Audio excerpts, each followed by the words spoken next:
sulakum.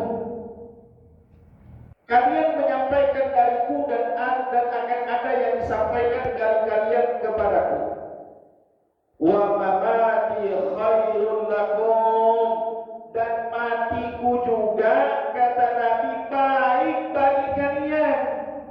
Ada sahabat yang bertanya, ya Rasul, kalau hidupmu baik bagi kami, bermanfaat bagi kami, iya kami paham.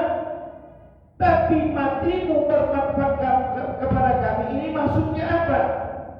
Maka Nabi Muhammad SAW katakan, Bapak Ibu hadirin oleh Allah Subhanahu wa taala, tu'radi alayya a'malakum. Setiap amal-amal yang dikerjakan umatku maka akan diperlihatkan Allah kepadaku. Nabi Muhammad SAW selalu melihat daripada kuburnya amal-amal yang dilakukan oleh umatnya. Makanya Bapak Ibu hadirin Allah Subhanahu wa taala, kalau di dalam kitab Sifatus Salatin Nabi minat takbir ila salam yang ditulis oleh Syekh Albani, di dalam sholat ayat itu dirubah, bukan lagi assalamu alaika ayyuhan nabi, tapi assalamu ala nabi. Apa yang menjadi ilat alasannya? Dia mengatakan Nabi Muhammad itu sudah mati. Kalau orang yang belajar nahwu shorof, assalamu alaika, ini khitabnya langsung kepada Nabi, betul tak? Assalamu alaika, ini kan khitabnya langsung kepada Ustaz Teguh. Maka ketika mereka meyakini Nabi Muhammad SAW sudah wafat seperti mana pada umumnya manusia wafat, maka diganti assalamu ala nabi. Sedangkan kita akidah ahlu sunnah wal jamaah meyakini Nabi berpindah alam saja. Ini sesuai dengan hadis ini. Wa tu'radu alayya a'malakum. Allah Subhanahu wa taala memperlihatkan amal-amal daripada umatku kepadaku. Kama itu hadirin Allah Subhanahu wa taala, sehingga para ulama mengatakan bertabarruk kepada Nabi disunnahkan bukan hanya ketika Nabi hidup saja, tapi bertabarruk mengambil keberkahan kepada Nabi Muhammad SAW juga ketika Nabi sudah wafat. Ya. Kemudian Bapak Ibu hadirin Allah Subhanahu wa taala disebutkan fama ra'aitu min khairin hamidullah. Ketika diperlihatkan kepadaku amal-amal kebaikan yang dilakukan oleh setiap umatku, hamidullah, maka aku memuji Allah. Kita ini kalau buat kebaikan, berzikir, baca Quran, kemudian sholat, duduk di dalam majelis taklim yang semisal ini, maka ini semuanya diperlihatkan Allah kepada Nabi Muhammad SAW. Yang tidur dalam majelis pun Allah nampakkan kepada Rasulullah. Ya. Itu Bapak Ibu hadirin Allah Subhanahu wa taala. Tapi sebaliknya, sama ra'aitu min syarrin istaghfarallahu lakum. Ketika diperlihatkan kepada Nabi min syarrin, amal-amal keburukan yang dikerjakan oleh umatnya, istaghfarallahu, maka Nabi Muhammad SAW langsung meminta ampun kepada Allah. Mungkin ketika umatnya melakukan maksiat, terjerumus dalam keburukan, lupa dia beristighfar, memohon ampun kepada Allah, maka Nabi Muhammad yang langsung memohon ampun kepada Allah atas keburukan yang dilakukan oleh umatnya. Ini Bapak Ibu hadirin Allah Subhanahu wa taala yang perlu kita paham. Jadi Bapak Ibu hadirin Allah Subhanahu wa taala, kalaulah orang-orang yang mati syahid berahya inda rabbihim yurzaqun, mereka itu tidak mati, mereka itu hidup di sisi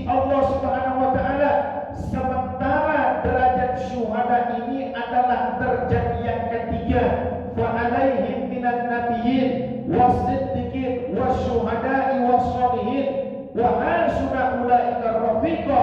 Yang pertama adalah derajat para nabi, yang kedua siddiq, yang ketiga syuhada, orang yang mati syahid dalam perjuangan membela agama Allah, dan mereka disebutkan bal ahya inda rabbihim, hidup di sisi Allah dan rezekinya dijamin oleh Allah Subhanahu wa taala.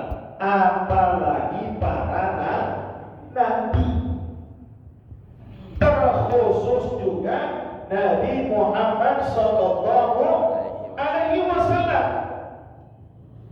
Jadi Bapak Ibu hadirin Allah Subhanahu wa taala, memang masih banyak pertanyaan itu.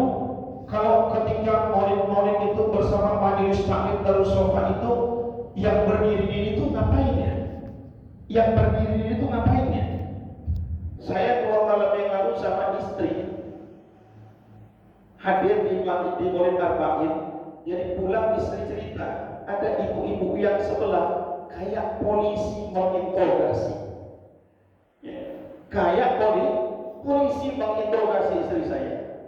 Waktu pada saat Bapak Ibu hadirin oleh Allah Subhanahu wa taala, itu kan ketika makhluk kiam itu dibawakan bukhur. Orang bilang, kalau orang bilang apa itu kemenyan, itu bukan kemenyan, ya. Yang dibakar itu kayu gaharu.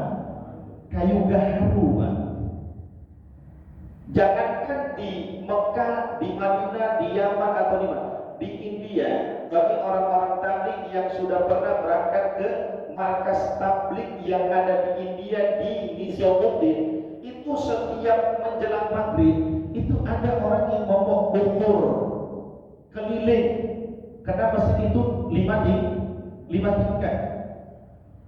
Karena malaikat itu senang dengan wangi-wangian. Malaikat senang dengan wangi-wangian. Jadi ketika majelis dibawakan bukhur, dibakar kayu gaharu yang wangi dengan niatan untuk mengundang para malaikat. Kayu gaharu mahal, ya. Jadi kadang-kadang begitu juga kita pemisalan, kita buat perumpamaan. Kayu gaharu itu kalau nggak dibakar nggak tersebar wangi, betul nggak? Dia pasti dibakar dulu baru tersebar wanginya. Nah begitu juga ulama itu, kalau dia nggak dicaci, nggak dimaki, nggak dibenci dalam dakwanya, nggak akan tersebar harumnya. Ya. Jadi kalau masih dibakar dulu baru tersebar wanginya. Ya. Begitu juga kemudian ditanya lagi sama ibu-ibu yang di sebelah, itu yang dibacakan apa itu? Kok nggak ada di buku wirid kami? Baca Rawi mau lihat kitab Adiyaul Lahmi, kok di buku wirid kami kok nggak ada? Memang nggak ada lah di buku wirid. Ya. Kata istri saya, ini khulasoh bu. Khulasoh itu apa? Ini adalah Rawi Maulid yang disusun oleh Habib Umar. Oh iya, aneh, bu tengok nggak ada di buku wirid kami, katanya. Nah ya. Kemudian pas waktu makhluk kiam ditanya lagi istri saya, bu kita kok berdiri, ngapain kok berdiri gini tuh? Aduh, istri saya terakhir diam saja. Jadi kenapa berdiri? Tafa'ulan bil malaikat, mencontoh-contoh perbuatan amalia yang dikerjakan oleh para malaikat. Ketika Nabi Muhammad SAW lahir, Allah perintahkan kepada malaikat, iftahu abwabul jinan kulliha wa abwabus sama, buka pintu-pintu surga semuanya, pintu-pintu langit dibukakan semua, dan para malaikat semuanya berdiri, bahkan para bidadari berdiri, penduduk surga berdiri untuk menyambut kelahiran Sayyiduna wa qudwatuna Nabi besar Muhammad sallallahu alaihi wasallam. Itu bagaimana hadirin Allah Subhanahu wa taala. Kemudian wa umiduhu sajidan wa makhtunan,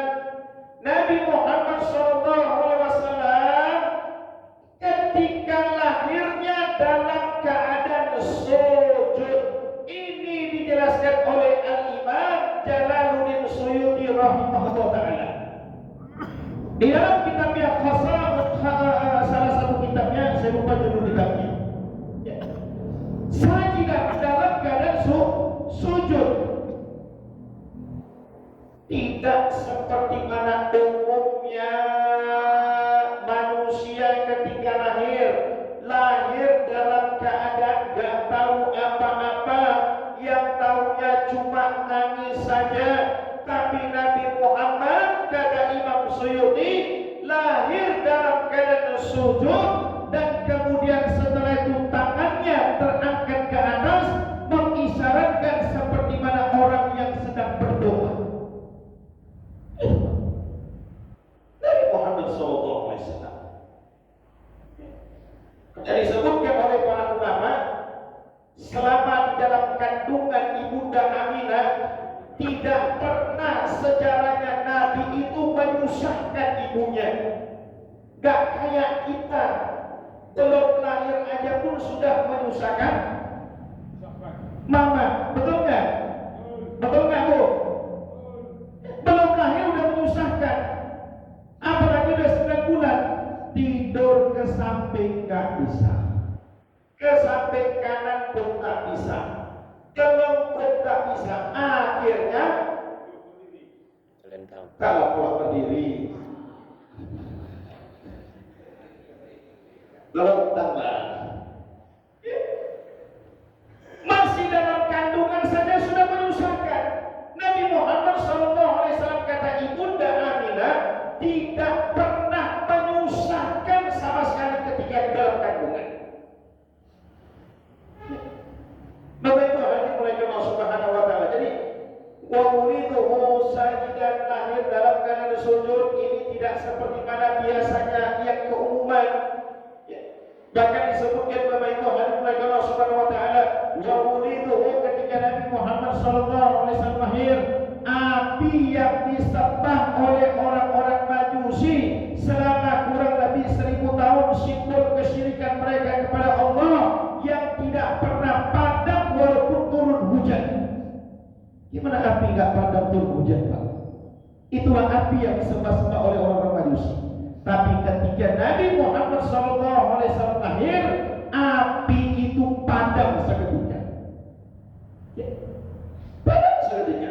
Makanya Bapak Ibu hadirin Allah Subhanahu wa taala, ada hadis Nabi Muhammad SAW yang mengatakan, al-Islamu ghoriban, Islam itu datang dengan asing, wa sayaudu ghoriban, begitu juga nanti di satu zaman akan menjadi asing. Fatuba lil ghuraba, beruntunglah orang-orang yang dianggap asing. Gimana asing? Sebelum diutusnya Nabi Muhammad SAW, ada berapa Tuhan? Ada berapa Tuhan? 360. 5 berhala-berhala. Kayak kita nonton film India. Nonton film India kan begitu. Ada dewa yang ngurus masalah nasi. Ada dewa yang ngurus masalah jodoh. Apa enggak begitu dewanya itu? Ketika Nabi Muhammad SAW lahir, ini adalah simbol tauhid yang paling sempurna. Kalau saya dulu Tuhan mereka banyak, Nabi Muhammad menyeru kepada Tuhan yang satu. Wa ilahu ilahu wahid, menyeru kepada Tuhan yang satu. Gimana gak asing dianggap? Tetap menjadi satu yang asing. Satu balil qurba, maka beruntunglah orang nanti di akhir zaman yang dianggap asing. Bapak Ibu hadirin Allah Subhanahu wa taala, kemudian wa uliduhum makhtunan. Nabi Muhammad SAW itu lahir dalam keadaan sudah dikhitan. Lahirnya dalam keadaan sudah dikhitan. Disebutkan oleh seorang ulama, Syekh Sulaiman, di dalam haisyiahnya, ada 14 orang nabi yang lahir dalam keadaan sudah dikhitan selain daripada Nabi Muhammad SAW. Kalau Nabi Ibrahim khitan umur 80 tahun, Pak. Nabi Ibrahim akhirnya umur 80 tahun. Nabi lahir sudah dalam badan kita. Apa hikmahnya? Apa hikmahnya Bapak Ibu hadirin mulai dari Allah Subhanahu wa taala? Hadirin ini mulai dari Allah Subhanahu wa taala. Seluruh sahabat-sahabat di dalam masalah tarawih, ketika kita menyebutkan Sayyidina Abu Bakar radhiyallahu anhu, Sayyidina Umar bin Khattab radhiyallahu anhu, Sayyidina Utsman radhiyallahu anhu, Sayyidina Ali karamallahu wajah, bukan radhiyallahu. Itu gelar yang dinisbatkan kepada Sayyidina Ali khusus karamallahu wajah. Kenapa? Ada dua sebab. Yang pertama, Sayyidina Ali bin Abi Thalib tidak pernah melihat kemaluannya. Yang kedua, Sayyidina Ali bin Abi Thalib wajahnya tidak pernah menyembah kepada berhala. Dua sebab ini, maka Sayyidina Ali bin Abi Thalib disebut karamallahu wajah, wajah yang penuh dengan keberkahan. Yang pertama, tidak pernah melihat kemaluan. Kalau kita, Pak, kita main-main ke gua lagi. Itu biasa. Ya. Maka dengan sebab itulah Bapak Ibu hadirin Allah, salah satu hikmahnya kenapa Nabi Muhammad lahir maktunan dalam keadaan sudah dikhitan, supaya tidak terlihat auratnya. Kita diwajibkan untuk berkhitan. Kapan waktunya khitan? Yang lebih afdol itu sebenarnya pada saat anak itulah lahir 7 hari. Itu afdolnya, Pak. Ya. Tapi biasanya di negara kita, di Indonesia ini pada umumnya itu anak dikhitan ketika umur 10 tahunan. Ya. Maka disinilah Bapak Ibu hadirin mulai Allah Subhanahu wa taala. Salah satu hikmah kenapa Nabi Muhammad dalam keadaan sudah dikhitan, menjaga auratnya. Makanya, maaf saya bilang kalau ada masih lajang, bahkan disunnahkan yang namanya suami istri berhubungan suami istri itu dengan menggunakan selimut. Nggak boleh bablas terbuka. Itu kan disunahkan. Ustaz nggak tahu, Ustaz nggak apa. Kalau kita pakai tahunya itu, walaupun pakai sarung, bahkan dulu Pak ya. Kalau di negara-negara Arab, di negara-negara Arab, imam mandi telanjang nggak boleh jadi imam. Kenapa? Nggak warak berarti. Kalau ini kita pakai, kita tetapkan sekarang, kita ada orang yang bisa jadi susah kita untuk nyarinya.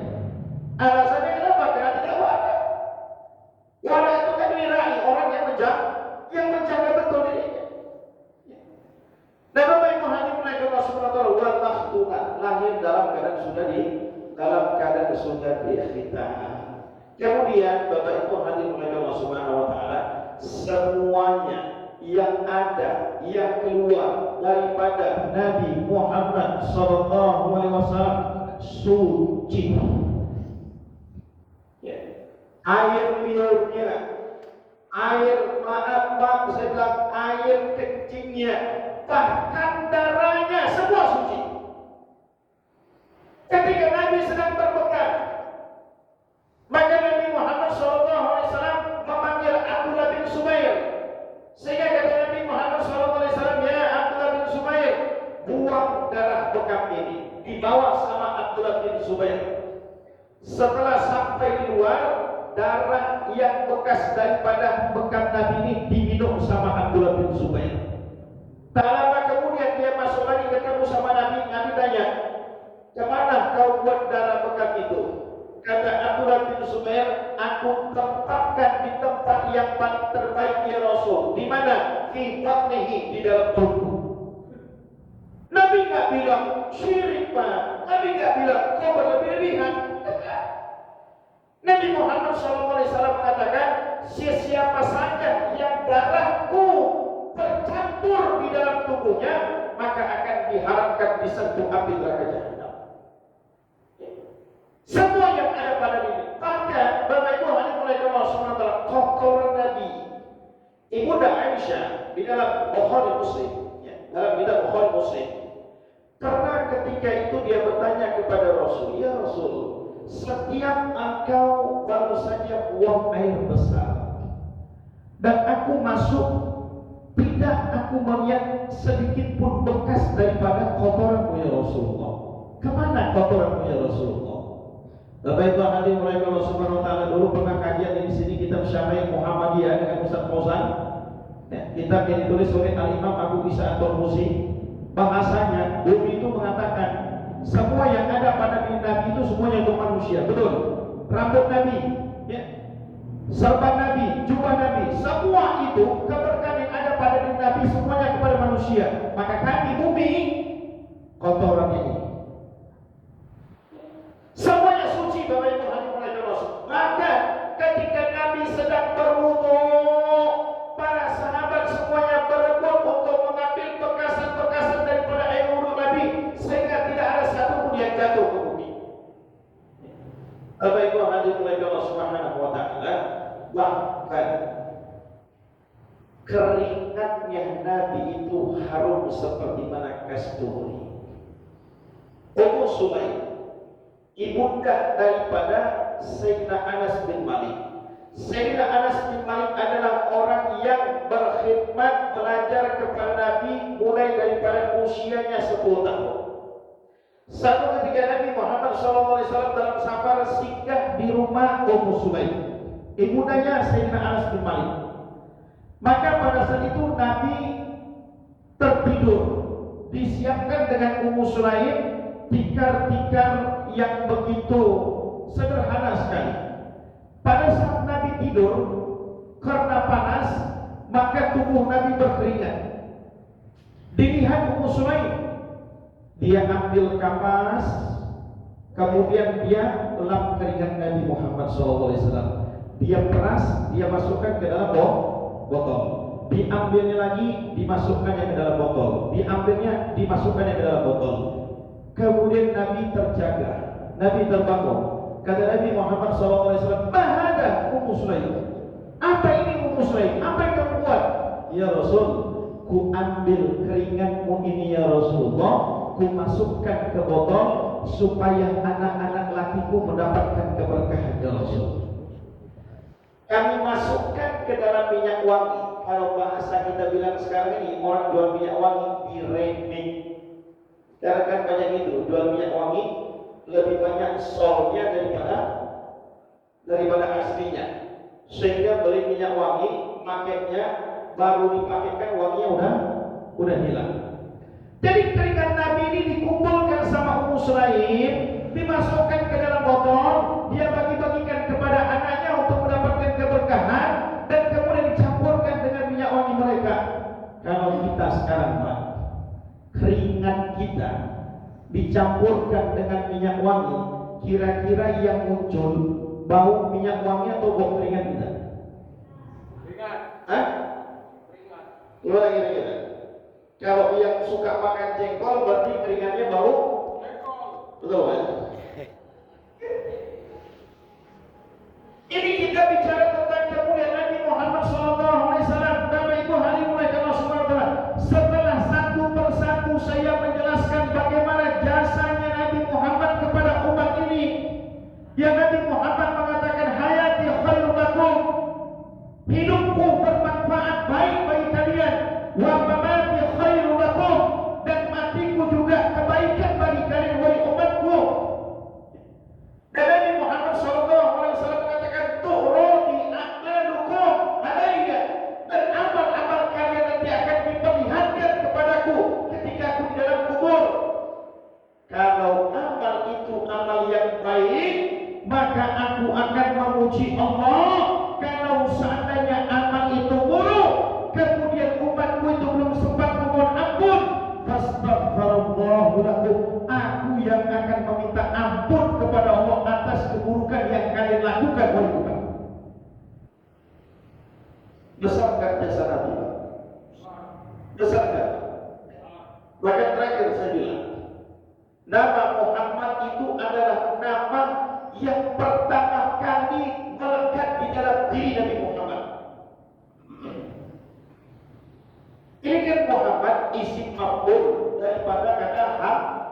Hamdun yang artinya pujian. Seharusnya orang-orang Arab pada saat itu tahu perkara ini, tapi nyatanya tidak ada satupun orang Arab yang memberikan nama kepada anaknya Muhammad.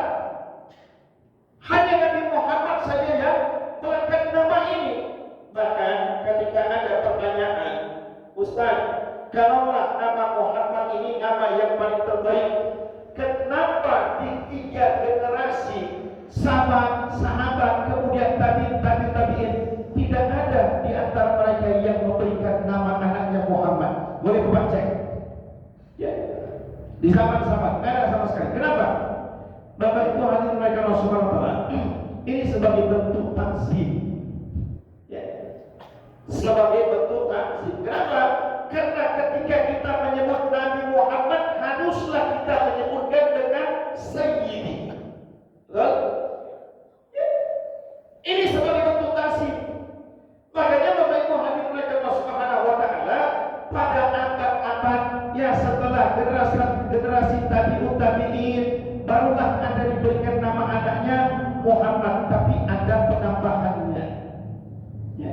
Muhammad Rahman, Muhammad Siddiq, Muhammad Al-Fatih, ada penambahannya. Kita di Indonesia ngasih nama anak Muhammad, manggilnya betul.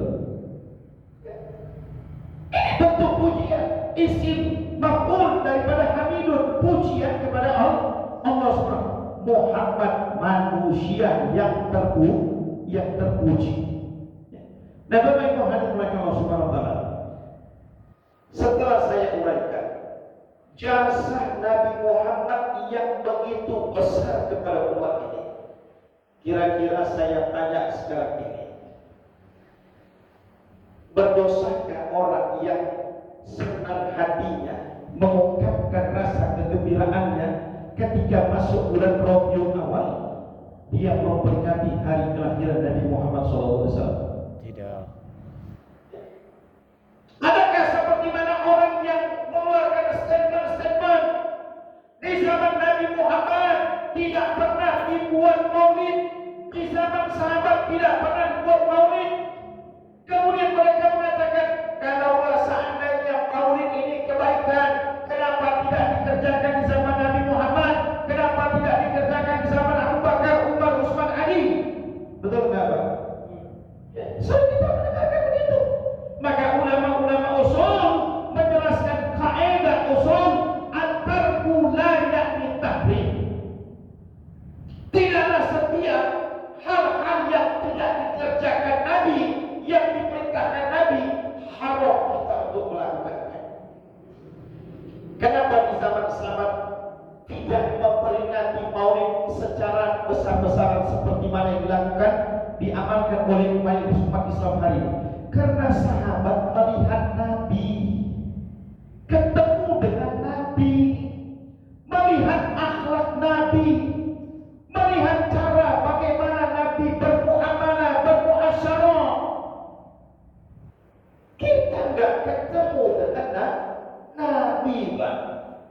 Sayyidina Anas bin Malik 10 tahun dari usia 10 tahun belajar bersama dengan Nabi, dan menjadi satu amal yang biasa. Tabi'in ketika datang menjumpai Sayyidina Anas bin Malik, maka mereka pegang tangan daripada Sayyidina Anas bin Malik. Ya, inilah tangan yang dulu pernah menyentuh tubuh Nabi Muhammad. Kemudian mereka berkata, ya ainan, wahai mata, inilah mata dulu yang pernah melihat wajah Nabi Muhammad SAW.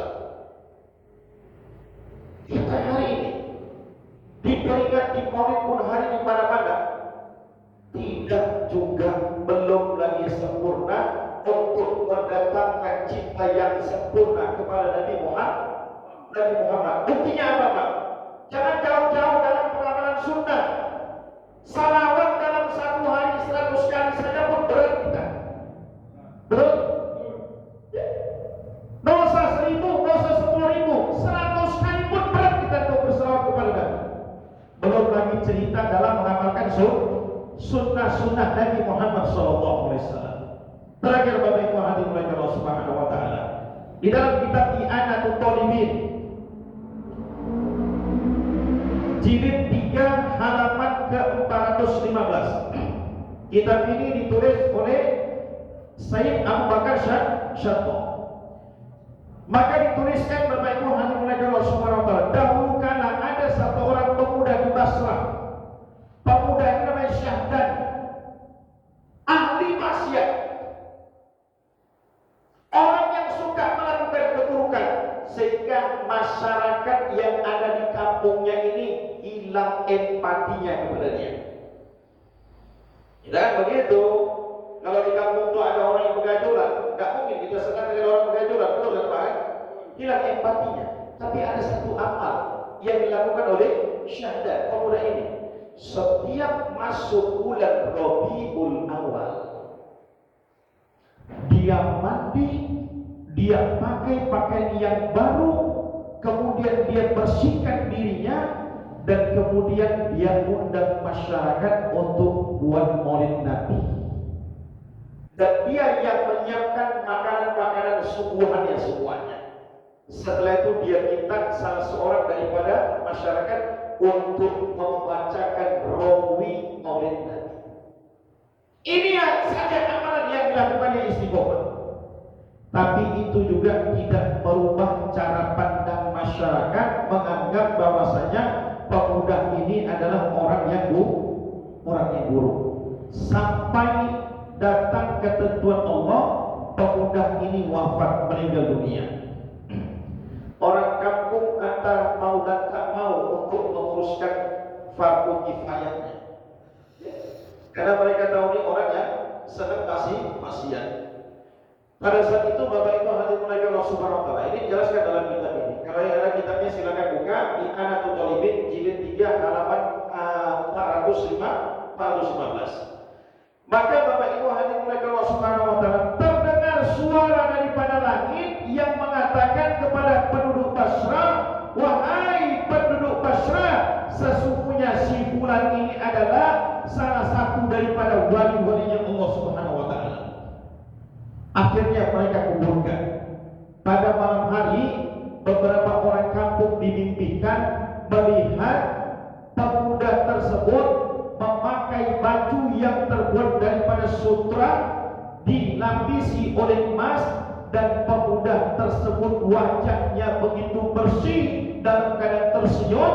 Maka mereka bertanya, apa amalanmu sehingga kau bisa seperti ini? Kemudian pemuda tersebut mengatakan, karena aku memuliakan hari kelahiran Nabi Muhammad SAW. Saya tidak membenarkan maksiat, Pak. Ya, saya tidak membenarkan yang namanya kemaksiatan. Tapi begitulah Bapak Ibu hadirin Allah Subhanahu wa taala. Dengan sebab keberkahan Nabi Muhammad SAW, ibadah kita semuanya diterima Allah, semuanya karena dengan sebab Nabi Muhammad SAW. Dalam sholat, ayat itu hukumnya apa? Ayat akhir. Hukumnya wajib. Baca Al-Fatihah di dalam mazhab kita Imam Syafi'i, hukumnya bagi imam dan makmum. Tapi makmum yang masbuk, Al-Fatihahnya bisa ditanggung oleh imam. Betul? Salawat.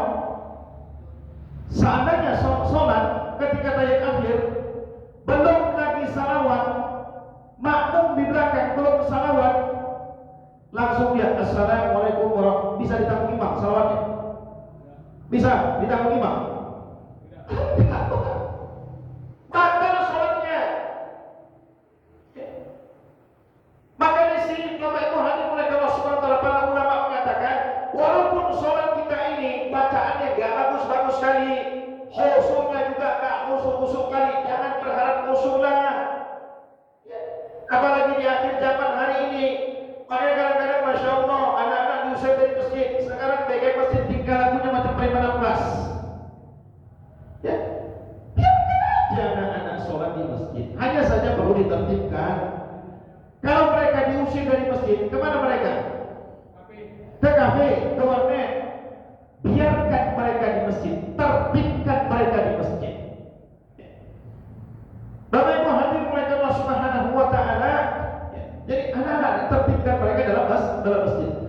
khusyuknya juga nggak benar.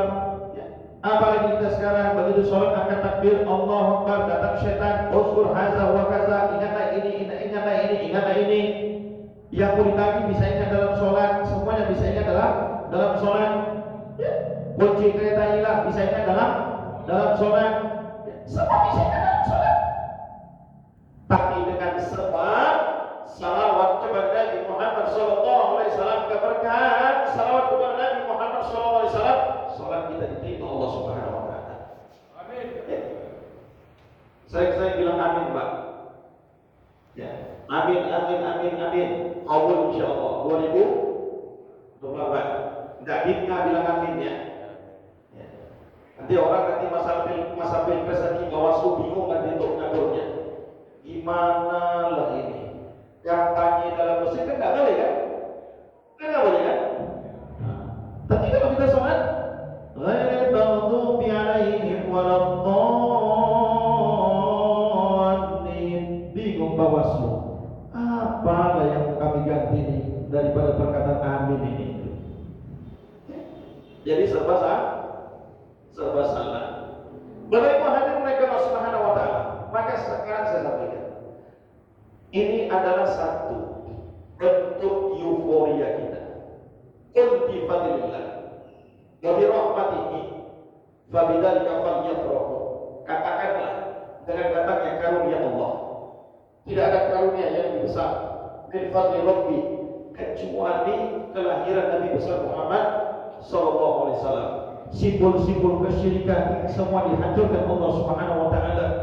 Nabi lahir dalam keadaan dimuliakan Allah Subhanahu wa taala, sajidan wa maqtunan, dan banyak lagi sebenarnya Bapak Ibu hadirin dimuliakan Allah Subhanahu wa taala. Makanya Imam Al-Haddad mengatakan kalau kita ingin membahas kemuliaan Nabi Muhammad sallallahu alaihi wasallam kan bahar seperti mana laut yang tidak bertepi. Takkan ada habis-habisnya kalau kita ingin membicarakan kemuliaan Nabi Muhammad sallallahu alaihi wasallam. Bapak Ibu hadirin dimuliakan Allah Subhanahu wa taala, wa bi rahmatihi, dan dengan datangnya rahmat Nabi Muhammad bukan hanya rahmat lil muslim. Nabi Muhammad bukan rahmat lil mukmin. Bukan hanya untuk orang Islam, untuk orang beriman, tapi Nabi Muhammad rahmat untuk seluruh alam. Fa bidzalika falyafrahu. Maka ungkapkanlah, ekspresikanlah rasa gembiramu dengan lahirnya Nabi Muhammad sallallahu alaihi wasallam. Makanya ada kawan saya, Ustaz Sofyan Sauri, kalau dibilang orang Ciguyan, kerja di pengadilan agama, dia punya satu amalia setiap malam 12 Rabiul Awal mengungkapkan rasa gembiranya dengan malam kelahiran Nabi Muhammad SAW. Dia senang itu bagi-bagi hadiah. Ya. Kawannya Pak Haji Jumri, ya. Senang bagi-bagi hadiah. Kasih minyak wangi, kadang kasih uang sama anak-anak majelis. Senang kasih hadiah. Begitu juga kita Pak. Minimal daripada yang terkecil, malam 12 Rabiul Awal, panggil anak kita. Nah, sini nak, apa-apa, nih uang jajan abang tambahkan. Ini uang 50.000, untuk apa Pak? Udah jajan aja, untuk apa nih Pak? Karena ini malam kelahiran Nabi Muhammad dan Allah suruh untuk mengekspresikan rasa gembira kita. Istri panggil, sayang, sini sayang, panggil saya. Ya. Apa sayang? Yang kita pula panggil istri saya kalau udah lupa Pak. Kan macam cerita itu kan, kakek-kakek sama nenek-nenek jalan, suami ini bukan sekarang ketemu dengan mantan anak buahnya, akhirnya bicara-bicara diajak ke rumahnya, yuk minum kopi lah ke rumah, diajak kopi lah. Tak lama kemudian bicara-bicara dipanggil sama komandannya nih, saya udah siap ya kopi itu saya, tunggu ya saya, kata istri dari dapur. Tak lama kemudian diantarkan kopi itu. Ini sayangnya kopinya, kata suaminya. Iya sayang, makasih sayangnya. Pergi ke dapur istrinya. Kawannya, anak buahnya dulu nanya, hebat komandannya. udah umur 80 tahun gini mesra kali sama istri. Gimana kok bisa gitu? Mesra kali manggil saya. Kata komandannya, lupa aku nama istriku. Kita jangan gitu, Pak. Manggil istri saya kalau udah lupa, udah pikun baru manggil saya. Mas Sol kan belum pikun kan? Belum kan? Nah, manggil saya sama istri. Ya. Jangan sayang-sayang lain, yang lain ya pengamat ya. Nah, kalau di Facebook banyak sayang-sayang ya kan? Itu dia. Jadi Bapak Ibu hati mereka Allah Subhanahu wa biasakan manggil istri. Apa sayang? Ayolah kita tinggi dulu makan di luar kita. Padahal bulan tua kata bininya, tapi bulan tua nih Bang. Ini uang belanja udah mau habis. Apa-apa? Tak pun nggak Bapak saya. Apa rupanya Bang kok istimewa kali malam ini? Sedangkan ulang tahun adik aja nggak pernah kayak gini apa buat tuh. Ya. Kenapa kok istimewa kali? Iya, karena ini hari malam kelahiran Nabi Muhammad SAW. Dan Allah suruh untuk menunjukkan ekspresi rasa gembira kita dengan malam kelahiran Nabi Muhammad SAW. Bapak Ibu hadirin oleh Allah Subhanahu wa taala, begitulah jasa-jasa Nabi Muhammad kepada umat ini. Kalaulah ayah dan ibu kita yang berjasa dengan kita, setakat jasanya itu masih bisa dihitung, kita wajib untuk hormat kepada ayah dan ibu kita. Kalaulah ustaz berjasa dengan muridnya, berjasa enggak? Ustaz enggak minta supaya murid itu cium tangan gurunya, enggak. Tapi kita mencium tangan guru, foto supaya terbuka keberkahan daripada Allah Subhanahu wa taala. Maka begitu juga Bapak Ibu hadirin Allah Subhanahu wa taala, adab kita kepada Rasulullah yang telah begitu banyak jasanya kepada umat ini, tentunya harus lebih lagi adab kita kepada Nabi besar Muhammad SAW.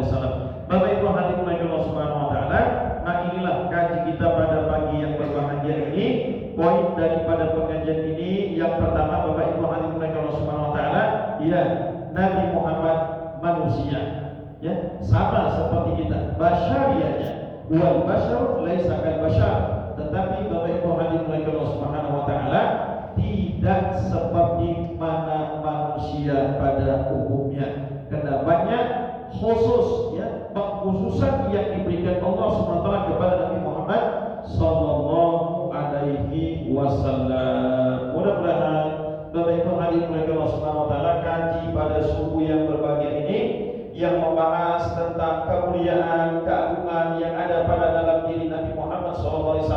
Karena ini memang kita masih pada bulan Rabiul Awal, ini semakin menambah cinta kita kepada Nabi Muhammad SAW, menjadi sebab, menjadi tanda, ya, bertambahnya kerinduan kita kepada Nabi Muhammad SAW. Orang ketika di malam hari memendam rasa rindu yang begitu besar kepada Nabi Muhammad SAW, yang menyebabkan hatinya hancur, Pak, dengan sebab rindunya kepada Nabi Muhammad SAW.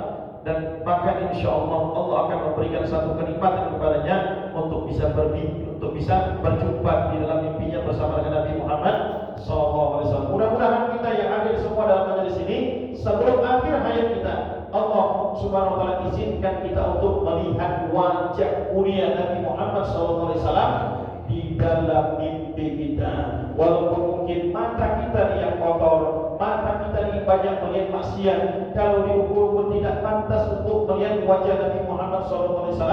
Tapi kita berharap kepada Allah Subhanahu wa taala, ya Allah, dengan keberkahan Nabi Muhammad SAW, izinkan kami untuk bisa melihat wajah Nabi Muhammad sebelum kami meninggalkan kehidupan dunia. Amin. Amin ya rabbal alamin. Hadza minni wa lakum minkum summa. Assalamualaikum warahmatullahi wabarakatuh. Subhanallahumma wa bihamdihi, subhanakallahumma wa bihamdika, asyhadu an la ilaha illa anta, astaghfiruka wa atubu ilaik.